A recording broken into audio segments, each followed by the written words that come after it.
Hey, Tech Guide Ninjas here. Hope you're having a good day today. So today we're looking at how to edit your Notion templates.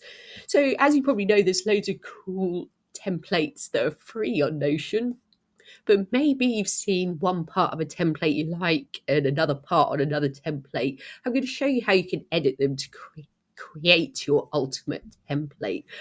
So, for example, let's have a look at some of the templates I've got on the left. So, I've got this holiday gift planner and I've got a travel planner.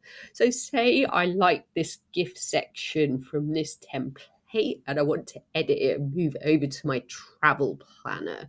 So, all I have to do is look at the little dots next to this block, hover over that with a hand, and then click on it.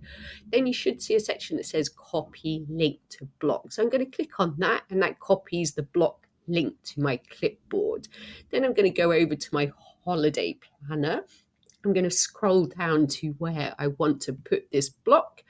So I click there, then Control V.